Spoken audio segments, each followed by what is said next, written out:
सवालों के घेरे में बुरे फंसे सचिन वाजे। मनसुख हिरेन का पोस्टमार्टम करने वाले अस्पताल के बाहर का वीडियो आया सामने। 3 मार्च को सस्पेंड होने के बावजूद 5 मार्च को पोस्टमार्टम हाउस के बाहर गए थे वाजे। नीले केस में हर एंगल से जांच में जुटी एनआईए। मुंबई में सचिन वाजे के घर पहुंची एनआईए की एक टीम। करीब 1.5 घंटे तक तलाशी ली गई। एंडिलिया केस में एनआईए का ताबड़तोड़ एक्शन। मनसुख हिरेन के लिए चिट्ठी ड्राफ्ट करने वाले वकील से पूछताछ। मनसुख ने सीनियर अफसरों को लिखी थी चिट्ठी। जिले के साथ मनसुख मौत मामले की जांच करेगी एनआईए। अब तक महाराष्ट्र एटीएस मनसुख मौत मामले की जांच कर रही थी। मनसुख हत्या मामले में पीटीआई के हवाले से खबर। एफएसएल टीम ड्रग्स एंगल से भी कर रही है जांच। इंडिया केस में देर रात मुकेश अंबानी के घर के बाहर एनआईए की टीम ने सीन रिक्रिएट किया। एनआईए के साथ सीएफएसएल की टीम भी थी मौजूद। क्राइम सीन पर एनआईए ने सचिन वाजे को पैदल चलवाया। वाजे को गाड़ी में बिठाकर भी सीन रिक्रिएट किया। नेता राम कदम ने एटीएस पर उठाए सवाल। कहा 24 दिन बाद भी एफआईआर क्यों नहीं? वाजे को सरकार क्यों बचा रही है? असम के तिनसुकिया से प्रधानमंत्री मोदी का कांग्रेस पर तीखा हमला। का टूल किट से असम की चाय को बदनाम करने की साजिश रची गई। किट में असम की चाय और हमारे ऋषि मुनियों ने दिया हुआ योग, इसको पूरी दुनिया में बदनाम करने के लिए प्लान तैयार किया गया है। ऐसी साजिश रचने वालों को कांग्रेस पार्टी सपोर्ट करे। टीमू ने कहा कि चाय वाला ही असम के दर्द को समझ सकता है। कांग्रेस ने चाय मजदूरों पर ध्यान नहीं दिया। एक चाय वाला आपके दर्द को नहीं समझेगा तो कौन समझेगा? खड़गपुर की रैली से प्रधानमंत्री मोदी का ममता पर निशाना। का 10 साल में दीदी ने बंगाल को बर्बाद कर दिया। जनता के साथ टीएमसी की सरकार ने विश्वासघात किया। अपने दीदी पे भरोसा किया, लेकिन दीदी ने आपको दुर्नीति दी, आपके साथ विश्वासघात किया। लॉबी वाले बयान पर पीएम मोदी ने ममता को घेरा। कहा बंगाल में खेला खत्म होगा और विकास शुरू होगा। अब दीदी को बंगाल के युवाओं के भविष्य के साथ नहीं खेलने दिया जाएगा।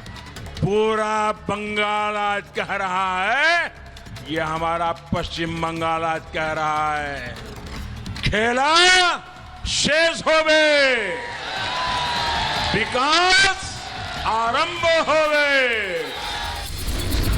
प्रधानमंत्री मोदी ने कहा कि टीएमसी के शासन में गरीबों को भी देना पड़ता है कटमनी। बीजेपी की सरकार आने के बाद कटमनी से मिलेगी निजात।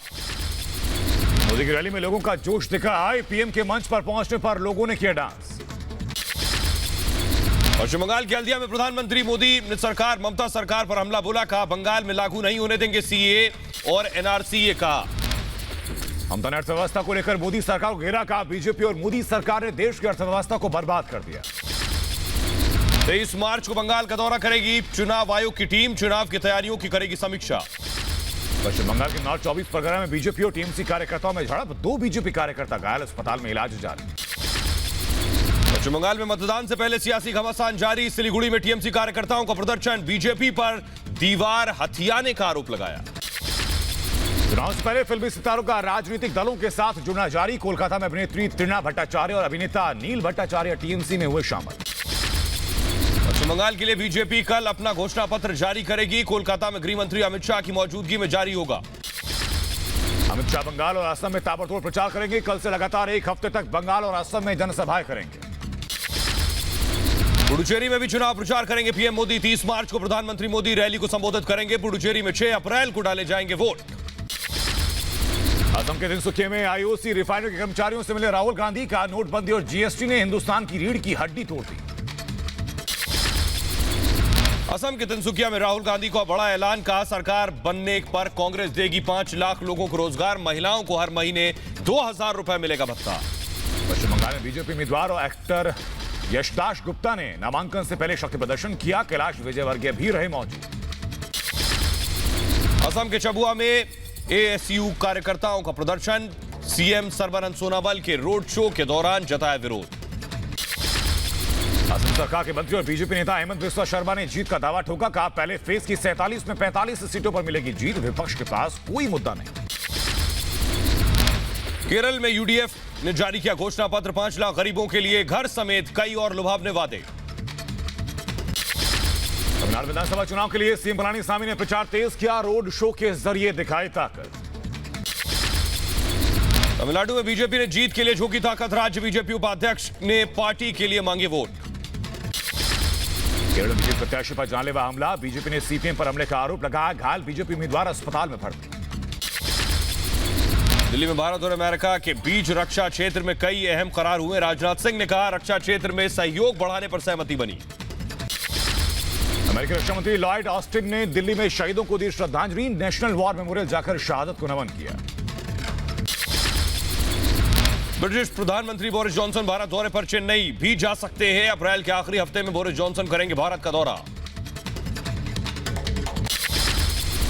राष्ट्रीय स्वयंसेवक संघ में बड़ा बदलाव, दत्तात्रेय होसबोले बने राष्ट्रीय स्वयंसेवक संघ के नए सरकारवाहक, भैयाजी जोशी की लेंगे जगह। दिल्ली में राशन की डोर स्टेप डिलीवरी पर सियासत तेज, केजरीवाल बोले केंद्र की रोक लगाने से राशन माफियाओं को फायदा होगा, योजना को हरी झंडी दे मोदी सरकार। दिल्ली में राशन की डोर स्टेप डिलीवरी योजना को लेकर के केजरीवाल ने समीक्षा बैठक की, खाद्य एवं नागरिक आपूर्ति मंत्री और आयुक्त हुए शामिल। भोपाल में शिवराज सरकार के खिलाफ कांग्रेस का हल्ला बोल, कांग्रेस छोड़कर बीजेपी में आए विधायकों के पोस्टर के साथ प्रदर्शन। बीजेपी नेता और सांसद ज्योतिरादित्य सिंधिया ने कांग्रेस पर साधा निशाना, कहा मध्य प्रदेश में कांग्रेस ने 15 महीने लोकतंत्र की हत्या की।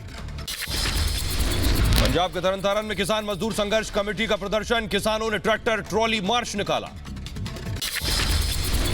कर्नाटक में कृषि कानून के खिलाफ किसानों का हल्ला बोल, 22 मार्च को बेंगलुरु में विधानसभा का घेराव का ऐलान, राकेश टिकैत और दर्शन पाल भी होंगे शामिल। कर्नाटक में उपचुनाव को लेकर कांग्रेस का मंथन, बेंगलुरु के कांग्रेस दफ्तर में सभी बड़े नेता रहे मौजूद, चुनाव की रणनीति पर चर्चा। मुख्यमंत्री शिवराज सिंह ने वरिष्ठ अधिकारियों के साथ की समीक्षा बैठक, राज्य में हुई ओलावृष्टि से फसलों को हुए नुकसान पर की चर्चा।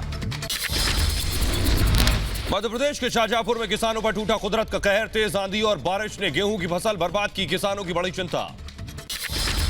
भोपाल बीजेपी नेता ज्योतिरादित्य सिंधिया के काफिले के सामने गिरा पुलिसकर्मी, काफिला रोककर सिंधिया ने पुलिसकर्मी के हाथ में बांधी पट्टी। यूपी में सड़कों के किनारे धार्मिक स्थलों के अवैध निर्माण को हटाने के लिए कानून बनाने की सिफारिश, आयोग ने सीएम को कानून का ड्राफ्ट सौंपा। यूपी के बाराबंकी में अवैध निर्माण हटाने पहुंची पुलिस पर स्थानीय लोगों ने किया हमला, पथराव में कई पुलिसकर्मी हुए घायल। पालघर के बसई इलाके से 7 बांग्लादेशी गिरफ्तार, अवैध रूप से रह रहे थे, सभी केस दर्ज कर जांच में जुटे पुलिस। त्रिपुरा में बीएसएफ ने बांग्लादेशी पशु तस्कर को मार गिराया, मवेशियों की तस्करी करने के लिए सीमा की बाड़ काट रहा था तस्कर। छत्तीसगढ़ के सुकमा में एसपी ने शहीदों के परिवार से की मुलाकात, पिछले साल मिनपा एनकाउंटर में 17 जवान शहीद हुए थे। देश में फिर कोरोना ने पकड़ी रफ्तार, पिछले 24 घंटों में 40,953 नए केस आए सामने, एक दिन में 188 मरीजों की मौत। दिल्ली में कोरोना ने डराया, पिछले 24 घंटे में 813 नए केस आए सामने, 2 की जान गई। कोरोना के बढ़ते मामलों को लेकर केंद्र सरकार सख्त, केंद्रीय गृह सचिव अजय भल्ला ने सभी राज्यों को चिट्ठी लिखी, कोरोना नियमों को सख्ती से पालन करने के निर्देश दिए। मुंबई में सीएम उद्धव ठाकरे ने हाफकिन इंस्टीट्यूट का दौरा किया है, कोरोना वैक्सीन उत्पादन पर अफसरों के साथ बैठक की। मुंबई में कोरोना के बढ़ते केस के बावजूद लापरवाही जारी, मुंबई के शिवाजी पार्क और दादर के सब्जी मंडी में लोग बिना मास्क के दिखे।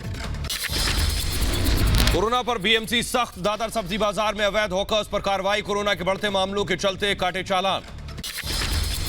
मुंबई से हैरान करने वाली घटना ही सामने, महिला को बीएमसी कर्मी ने मास्क पहनने के लिए कहा तो महिला ने बीएमसी कर्मी की कर दी पिटाई, सोशल मीडिया पर वीडियो वायरल।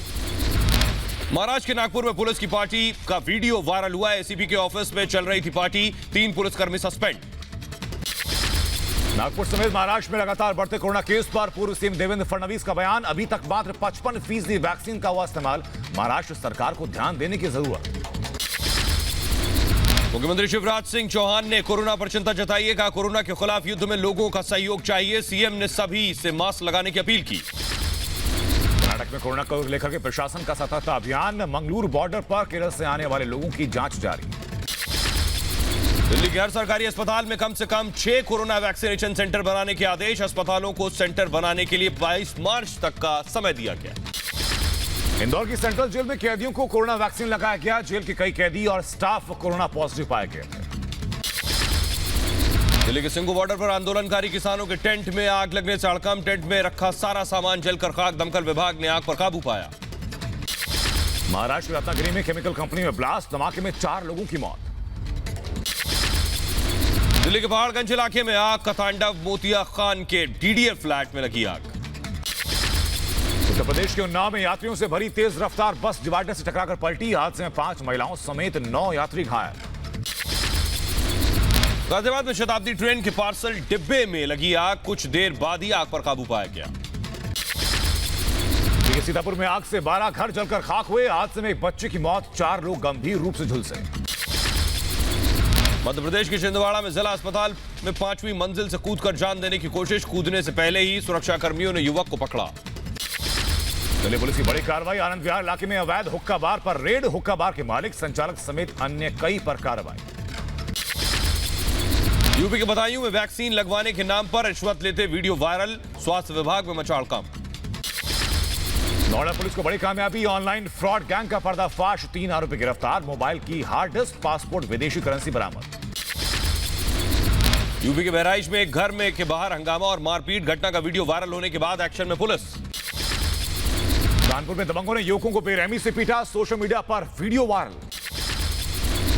कानपुर में नाबालिग से रेप की वारदात। पड़ोस के ही युवक पर दरिंदगी का आरोप। पुलिस ने आरोपी युवक को गिरफ्तार किया।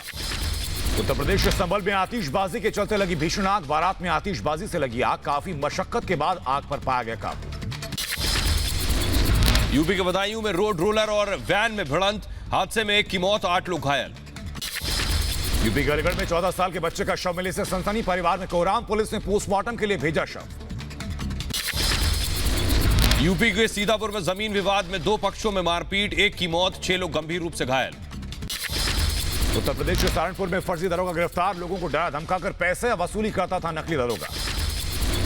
यूपी के सीतापुर में 14 साल की छात्रा ने की आत्महत्या। छेड़खानी से परेशान होकर उठाया कदम। पुलिस ने आरोपी को किया गिरफ्तार। मध्य प्रदेश के उज्जैन में दिल दहलाने वाली तस्वीरें आई सामने। एक शख्स ने पानी की टंकी से लगाए छलांग। मौके पर ही युवक की मौत। पंजाब के लुधियाना में ड्रग्स रैकेट का खुलासा। पुलिस की कार्रवाई में 15 लोग गिरफ्तार। यूपी के मेरठ में 15 साल पहले मर चुका शख्स जिंदा पकड़ा गया। हत्या का आरोपी अनिराज सिंह ने सजा से बचने के लिए 2006 के मेरठ अग्निकांड में खुद को मृतक घोषित करा दिया था। जम्मू कश्मीर के उधमपुर में पुलिस की बड़ी सफलता। 2 ड्रग पेडलर्स को गिरफ्तार किया गया। 300 किलो ड्रग्स और 5 लाख कैश जब्त। प्रयागराज में पुलिस और बदमाशों के बीच मुठभेड़। शराब तस्कर गिरफ्तार। आगे की कार्रवाई में जुटी पुलिस। यूपी के मुरादाबाद में होली और पंचायत चुनाव को लेकर प्रशासन सतर्क। पुलिस ने अवैध शराब निर्माण के खिलाफ चलाया गया सर्च ऑपरेशन।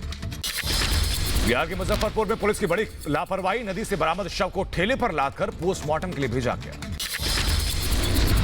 वीरांगना अवंतीबाई लोधी की पुण्यतिथि पर सीएम योगी ने किया नमन। सीएम ने तस्वीर पर किया माल्यार्पण। का देश के स्वाभिमान के लिए अंतिम दम तक अवंतीबाई ने लड़ी लड़ाई। तेग बहादुर साहिब की 400वीं जयंती पर अमृतसर में नगर कीर्तन का आयोजन। भव्य रूप से निकाली गई शोभा यात्रा। झांसी रेलवे स्टेशन का नाम वीरांगना लक्ष्मीबाई रेलवे स्टेशन होगा। इससे पहले भी उत्तर प्रदेश के कई रेलवे स्टेशन के नाम बदल चुके हैं। पाकिस्तान के प्रधानमंत्री इमरान खान कोरोना संक्रमित हुए। गुरुवार को चीनी वैक्सीन की पहली डोज ली थी। ब्रिटेन के प्रधानमंत्री बोरिस जॉनसन ने लगवाया एस्ट्राजेनेका का टीका। वैक्सीन पर उठाए जा रहे संदेहों को खारिज किया। भारत और इंग्लैंड के बीच 5 मैचों की T20 सीरीज का आखिरी मुकाबला। सीरीज 2-2 की बराबरी पर है।